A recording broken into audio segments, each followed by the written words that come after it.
Welcome back, my gardening friends. Well, we're at the square foot gardening bed that we built recently, and just something else that I've actually done with this that we didn't show before was these sacrificial planks that we put across the front, and you may be able to see a slight gap that's covered by washers. So these are pallets. In actual fact, they are quite perfect. They just overlap slightly either side.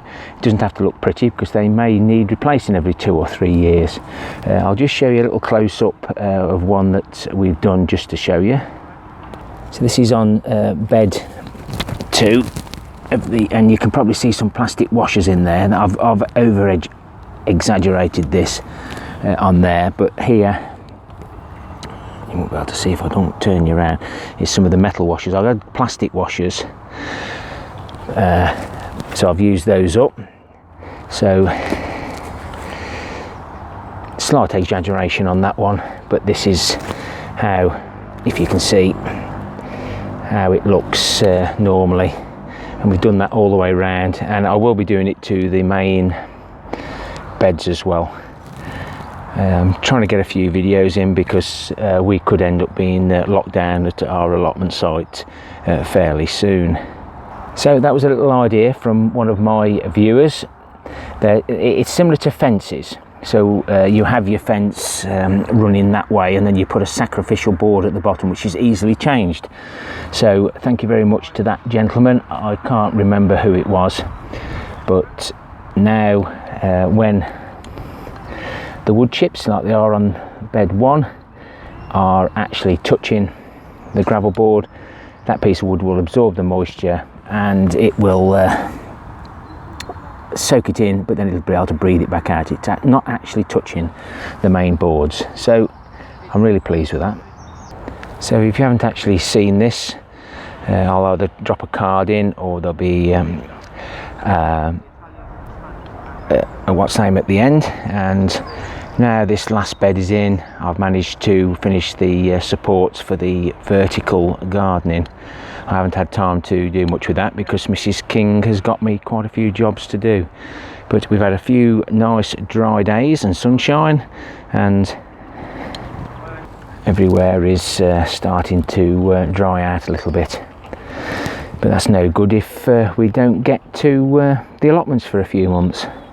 I've been topping these beds up with the material from out the polytunnel. We remember we sieved it when we built those raised beds, and when I've dumped the buckets in here, I've brought back some of this from here, but it's absolutely rubbish. So I say this material is what's been dug out from, say, under the compost bin right at the bottom. That hasn't actually had any of the compost. So I thought I was doing myself a favour by emptying those and bringing this back. So I'm going to shove all this out and even it out along all those, and then I'm going to add some of the found compost that the cannabis growers throw away. That's a recent find. I'm going to add it to this and stick the rotavator on. So this material, if we can get out there, is full of perlite. And they do, let's stick my big foot on it, there we go, break down quite easily. And then this cocoa coir ones, they also break down pretty well, but I'm going to let the rotavator sort that out. So I'm going to get the trusty steed out and get some nice material mixed up, get it done while I can. Like I say, just don't know if our site will eventually be shut down. Well, I've spent probably about 15 minutes messing about with that, and sunshine's playing havoc, but this material now is a little bit more fluffier, and I'll be able to start getting that into those beds. At least it'll be out the way. So I'm rotavating, mixing, and then putting it over this side. We'll crack on.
Well, rotavator makes easy work of it anyway.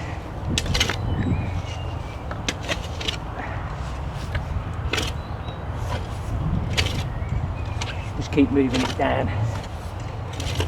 Don't get mixed up with the rest. This is a little job I can do, moving it back into the polytunnel in the week.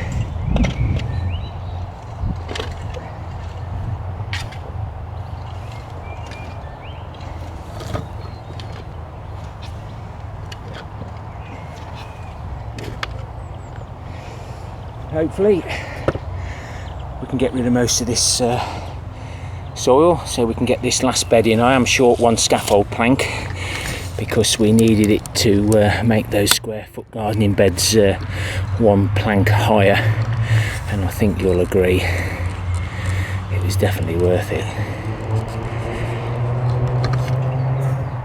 Certainly don't know what I'd do without that compost. So we've got still got quite a bit left. Big pile there, but underneath was already rotavated, but of course chucking all that hard stuff on top, it's made it very difficult. Just in case the gates do get locked, just share with you what I've been up to. You can see there the guttering is now on the compost storage bins area. These bins are now in, those two are in there. The beans have been uncovered, they've survived, and I can't get no more of them pallet collars in until we've made that harvest. And as we've said before, we're going to come around here and around there. That'll give me better access in this area. And this compost here has got manure, spent compost that we find in here. And as you can see, the garlic and leeks are doing well, and they will soon get their first spray of neem oil. We're not going to cover these, we're just going to use neem oil. And that's what I'm using.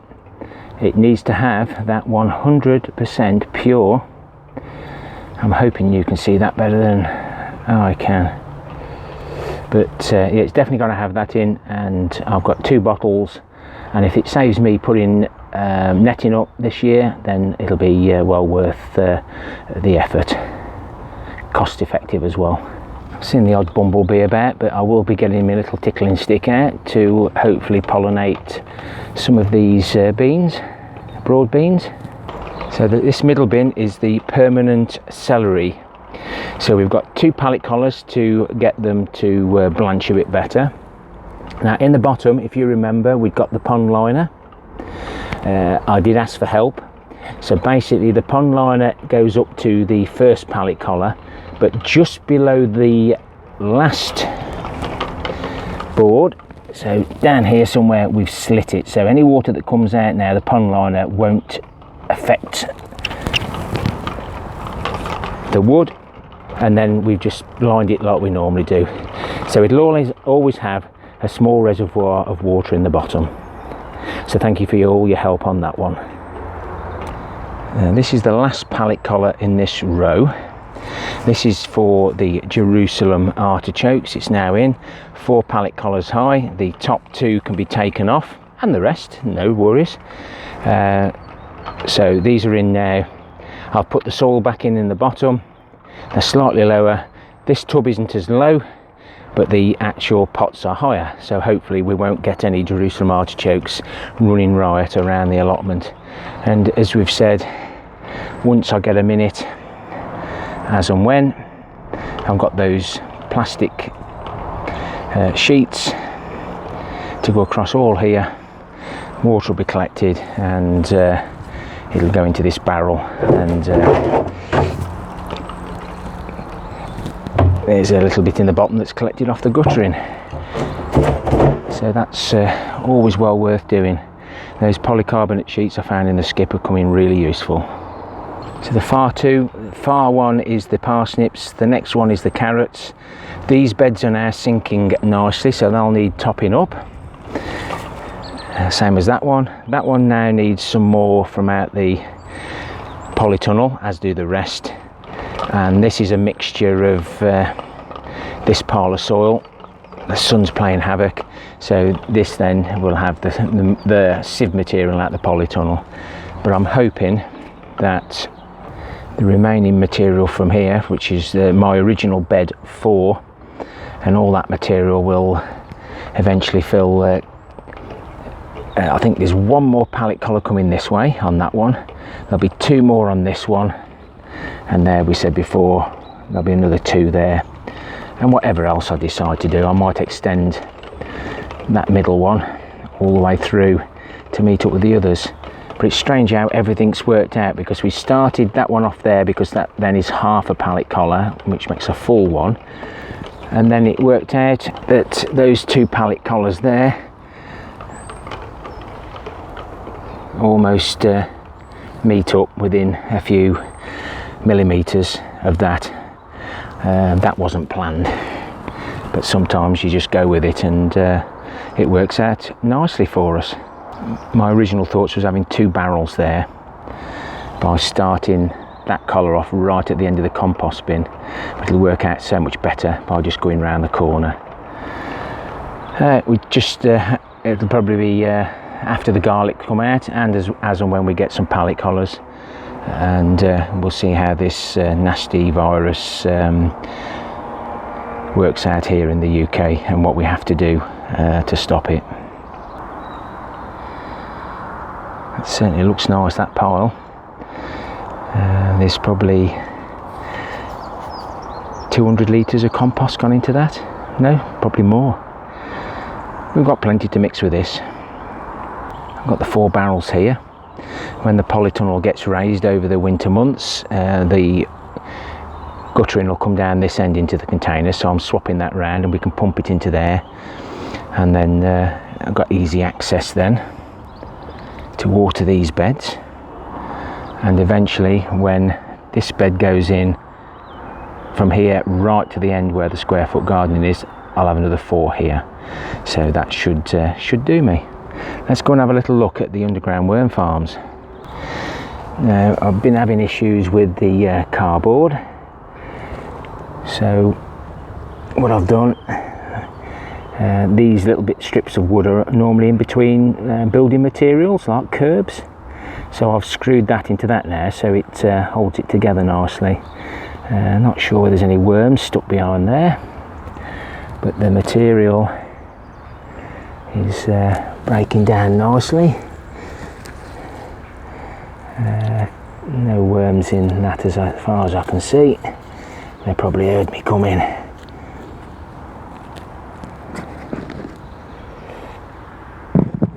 That's a great addition to a no-dig raised bed. You can always keep the worms happy by feeding them via those underground worm farms.